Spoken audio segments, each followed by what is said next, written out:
Assalamualaikum warahmatullahi wabarakatuh. Bertemu lagi dengan saya di sini, Hanifah Rahma.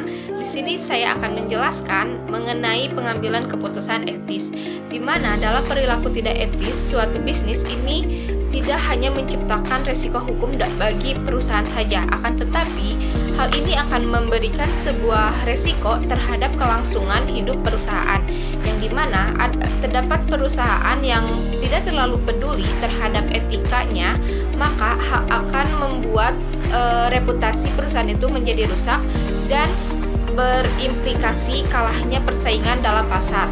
Bahkan memungkinkan perusahaan tersebut akan mengalami kerugian. Nah, untuk pengambilan keputusan etis di sini terdapat dua elemen penting nilai-nilai etis. Di antaranya yaitu nilai yang etis bertujuan untuk kesejahteraan dan kesejahteraan atas dasar nilai etis, bukan merupakan kesejahteraan yang bersifat pribadi atau egois.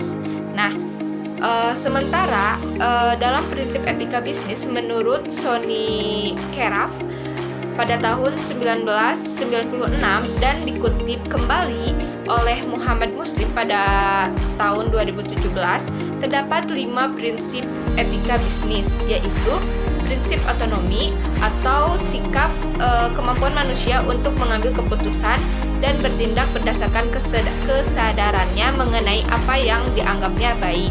Yang kedua yaitu prinsip kejujuran, di mana prinsip kejujuran ini merupakan hal yang mendasar dalam mendukung keberhasilan usaha bisnis tersebut. Nah, yang ketiga yaitu prinsip keadilan, di mana prinsip keadilan ini menuntut agar setiap orang diperlakukan secara sama sesuai dengan aturan yang adil dan sesuai dengan kriteria yang rasional, objektif, serta dapat dipertanggungjawabkan. Prinsip yang keempat yaitu terdapat prinsip saling menguntungkan atau mutual benefit principle, di mana hal ini menuntut agar bisnis itu dapat dijalankan sedemikian rupa sehingga menguntungkan semua pihak. Nah, yang terakhir yaitu ada prinsip integritas moral, di mana integritas adalah suatu konsep yang berkaitan dengan konsistensi dalam tindakan-tindakan, nilai, metode, ukuran, prinsip, ekspektasi, dan berbagai hal yang akan dihasilkan. Proses pengambilan keputusan yang etis dalam berbagai konteks di sini.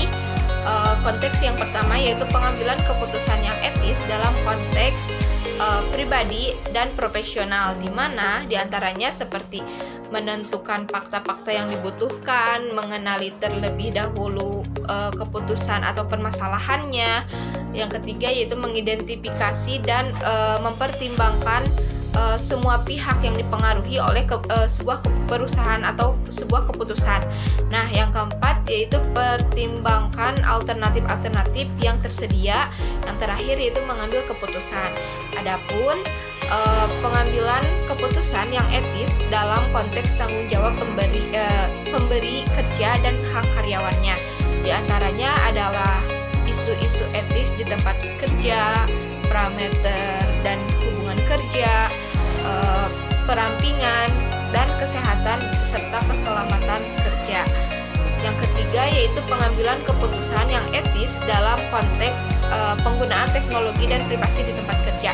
Di antaranya seperti kejujuran dan akurasi, menghargai privasi, menghargai hak-hak kepemilikan dan rasa aman, serta akuntabilitas. Nah, yang selanjutnya yaitu pengambilan keputusan yang etis dalam konteks pemasaran. Di sini seperti kejujuran, keadilan, kesehatan, dan keselamatan bagi konsumennya.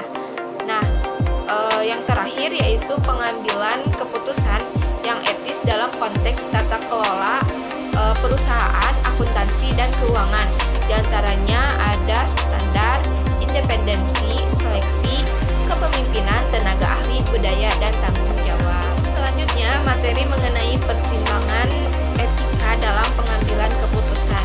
Nah, di sini mengenai etika itu berasal dari bahasa Yunani yang diambil dari kata ethos dalam bentuk jamaknya yaitu theta, yang seperti adat istiadat atau kebudayaan.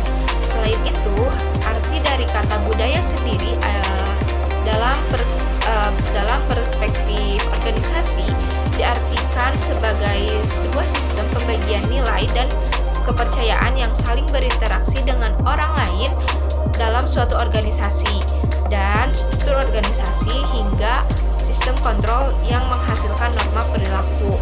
Kemudian ada juga yang memaparkan mengenai budaya adalah hasil karya cipta manusia yang dihasilkan dan telah dipakai sebagai bagian dari tata kehidupan dalam sehari-hari.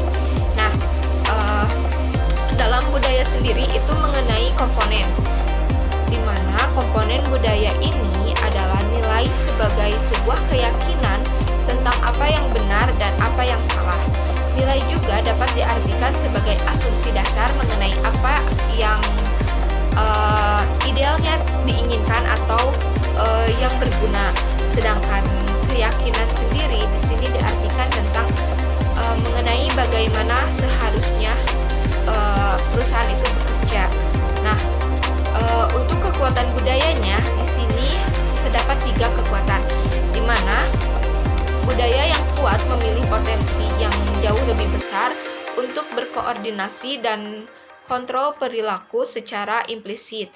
Kemudian, budaya yang kuat senantiasa memiliki nilai-nilai, baik itu nilai formal maupun nilai informal, yang dimana dijalankan secara bersama-sama serta dapat mempengaruhi perilaku dan meningkatkan kinerja pimpinan dan anggota suatu organisasi di perusahaan. Nah, kekuatan budaya yang ketiga yaitu mengenai kegiatan untuk menguatkan budaya organisasi dapat dilakukan melalui pemberian contoh teladan yang baik dari pimpinan untuk anggotanya. Nah, untuk hubungan etika dan budaya di sini memiliki hubungan yang sangat erat, di mana suatu masyarakat yang memiliki budaya tinggi itu dianggap lebih memahami etika, sedangkan masyarakat dengan pemahaman budaya yang rendah itu cenderung kurang memahami sebuah etika. Lalu hubungan etika dengan moral itu merupakan dimensi moralitas yang berkaitan erat dengan adat istiadat serta kebiasaan yang telah diterima dengan tujuan untuk meredakan perilaku yang baik ataupun perilaku yang buruk. Nah, selain itu, etika dapat diterjemahkan sebagai bentuk tindakan yang mengacu pada moralitas sebagai tolak ukurnya. Kemudian mengenai perspektif moral di sini, perspektif moral itu ada 3, yaitu agama, hati nurani, aturan-aturan yang tertulis maupun tidak tertulis.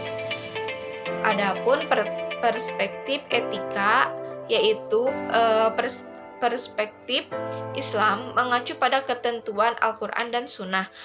Kemudian perspektif Barat hanya didasarkan pada rasio berakar pada pemikiran manusia tanpa diikat oleh moralitas yang berakar pada keyakinan atau suatu agama.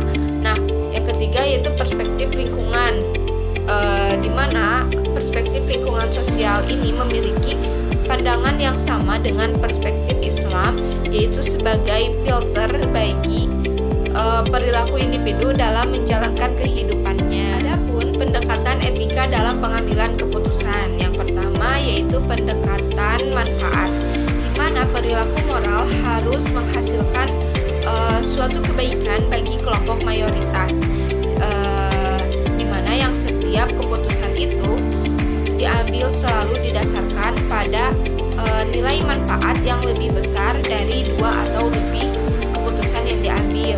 Yang kedua yaitu pendekatan individualisme, di mana tindakan yang dikatakan bermoral apabila mendukung kepentingan jangka panjang individu yang pada akhirnya mengarah kepada kebaikan yang lebih besar.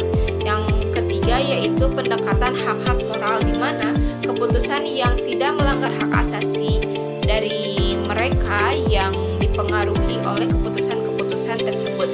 Yang terakhir yaitu pendekatan keadilan, di mana keputusan-keputusan moral harus memenuhi nilai keadilan, kewajaran, kesetaraan, dan ketidak memihakan. Melakukan pertimbangan-pertimbangan etika di sini dapat melalui cara dengan penentuan tujuan, proses pengambilan keputusan, kemudian penerapan tindakan yang dipilih, dan pengawasan berkelanjutan terhadap konsekuensi.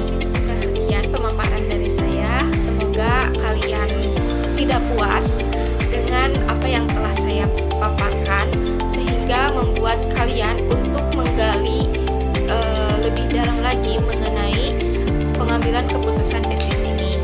Nah, saya mohon pamit undur diri. Wabillahi taufiq wal hidayah. Wassalamualaikum warahmatullahi wabarakatuh.